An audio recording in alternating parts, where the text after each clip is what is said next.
आजकल हॉलीवुड और Indian industries के एक्टर्स एक साथ काफी सारी फिल्मों में काम करते हुए नजर आ चुके हैं, जिसके बहुत सारे एग्जाम्पल्स हैं। मैं आपको गिनाते गिनाते थक जाऊंगा, पर ये लिस्ट कभी खत्म नहीं होगी। लेकिन इनमें से ही आज हम कुछ ऐसे एक्टर्स की बात करने वाले हैं जो कि किसी नॉर्मल हॉलीवुड मूवी में नहीं बल्कि एक सुपर हीरो मूवी में नजर आए हैं। अब देखो, सुपर हीरो मूवीज में नजर आए हैं तो इसका मतलब ये नहीं है कि इन्हें लीड रोल ही मिला होगा। ये साइड रोल में भी हो सकते हैं, कैमियो रोल में भी हो सकते हैं और लीड रोल में भी हो सकते हैं। वैसे अब एमसीयू एशियन कंट्रीज को बहुत ज्यादा एक्सप्लोर कर रहा है, जैसे कि अब हमें पाकिस्तान की मिस मार्वल दिखने वाली है और चाइना का शैंग-ची। तो ऐसा हो सकता है कि फ्यूचर में हमें बहुत जल्द ही एक इंडियन सुपर हीरो भी देखने को मिले। तो चलिए अब वीडियो को स्टार्ट करते हैं और हमारे पहले एक्टर आते हैं इरफान खान। अब इरफान खान किस लेवल के एक्टर थे ये बात तो आपको उनकी मूवीज देखकर ही पता चल जाएगी, क्योंकि भाई उन्हें हॉलीवुड मूवीज ऐसे ही ऑफर नहीं होती थी। अब इरफान खान ने सिर्फ एक दो नहीं बल्कि हॉलीवुड में बड़े बड़े बजट की काफी सारी मूवीज में काम किया है और उन्हीं मूवीज में से एक मूवी थी द अमेजिंग स्पाइडरमैन, जो कि 2012 में रिलीज हुई थी,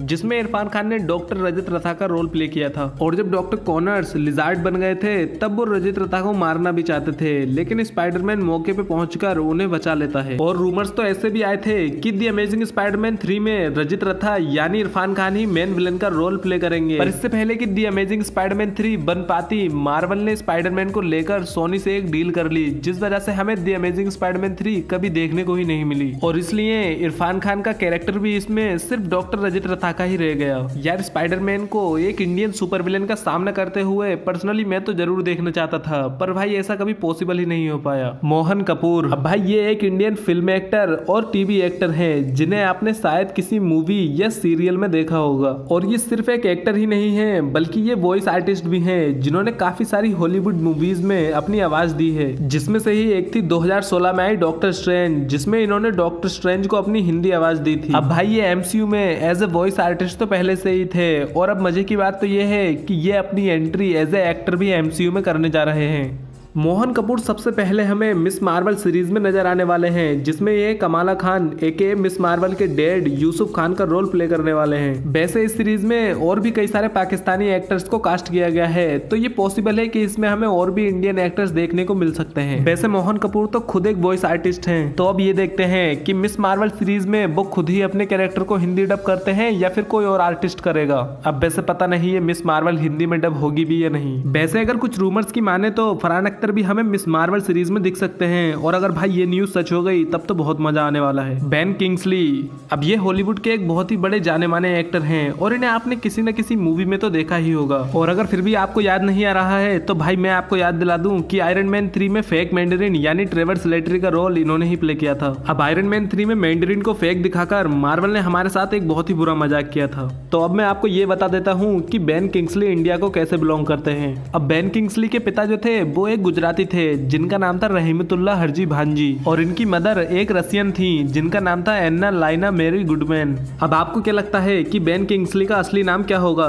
चलो मैं आपको बताता हूँ। तो इनका नाम है कृष्णा पंडित भांजी। हाँ भाई, बेन किंग्सली का असली नाम कृष्णा पंडित भांजी ही है, और अगर आपको यकीन नहीं आता तो भाई आप गूगल कर सकते हो। वैसे अब ऐसे रूमर्स आए हैं कि बेन किंग्सली यानी हमारे पंडित जी शैंग-ची मूवी में कमबैक कर सकते हैं। हरीश पटेल नहीं समझे? अरे भाई मैं ईबू हटेला की बात कर रहा हूँ। तो अब ईबू हटेला यानी हरीश पटेल भी हमें एमसीयू की इटर्नल्स में नजर आने वाले हैं। इटर्नल्स के टीजर में हमें हरीश पटेल कुमेल निंजानी के साथ दिखे थे, और अब मैं आपको बता सकता हूँ कि ये दोनों एक साथ क्यों थे। तो भाई देखो, सीधी सी बात है, कुमेल निंजानी एक ऐसे इटर्नल का रोल प्ले कर रहे हैं जो कि बॉलीवुड में एक सुपरस्टार है। तो भाई जब कुमेल निंजानी खुद एक बॉलीवुड स्टार का रोल प्ले कर रहे हैं तो इनके साथ हमें कुछ इंडियन एक्टर तो दिखने ही थे। वैसे मुझे इस बात के भी पूरे चांस लगते हैं कि इस मूवी में हमें थोड़े बहुत इंडियन सीन्स तो जरूर दिखने वाले हैं। जब इटर्नल्स का टीजर मैंने पहली बार देखा था तब मुझे पता ही नहीं चला कि इसमें हरीश पटेल भी हैं। मुझे भी आप सभी की तरह बाद में ही न्यूज मिली कि इटर्नल्स में हरीश पटेल एके ईबू हटेला भी हैं। इटर्नल्स की रिलीज डेट 5 नवंबर 2021 है, तो फिलहाल तो अभी इस मूवी को रिलीज होने में काफी ज्यादा टाइम है। तो कैसा लगेगा आपको अगर मैं आपसे कहूँ कि नसरुद्दीन शाह ने भी हॉलीवुड की एक सुपर हीरो मूवी में काम किया है, और सिर्फ काम ही नहीं किया बल्कि एक सुपर हीरो का कैरेक्टर प्ले किया है जिसका नाम है कैप्टन नीमो। और कैप्टन नीमो सबसे पहले the league of extra ordinary gentleman movie में नजर आया था, जो कि 2003 में रिलीज हुई थी और ये मूवी सैम नाम की कॉमिक बुक सीरीज पर बेस्ड है।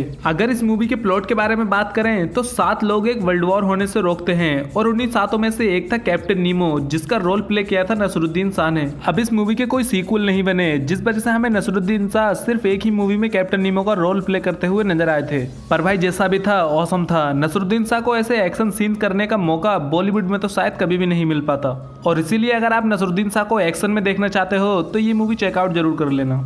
अब कुछ लोग ये कहेंगे कि मैंने इस लिस्ट में कैप्टन अमेरिका विंटर सोल्जर में दिखने वाले वर्ल्ड सिक्योरिटी काउंसिल के मेंबर नागेंद्र सिंह को क्यों नहीं रखा। तो भाई नागेंद्र सिंह का कैरेक्टर तो इंडियन ही है, लेकिन जिस एक्टर ने इस कैरेक्टर को प्ले किया था उनका नाम है बर्नार्ड वाइट और वो इंडियन नहीं है। इनका जन्म हुआ था श्रीलंका में और इसलिए ये इंडियन नहीं हुए और मैंने इस लिस्ट में सिर्फ इंडियन एक्टर्स को ही बताया है। तो ये थे वो इंडियन एक्टर्स जिन्होंने हॉलीवुड की सुपर हीरो मूवीज में काम किया है। और अगर आपको ये वीडियो पसंद आई हो तो लाइक करना, अपने दोस्तों को भी दिखाना चाहते हो तो शेयर करना और ऐसी ही और इंटरेस्टिंग वीडियोस देखने के लिए चैनल को सब्सक्राइब जरूर कर लेना।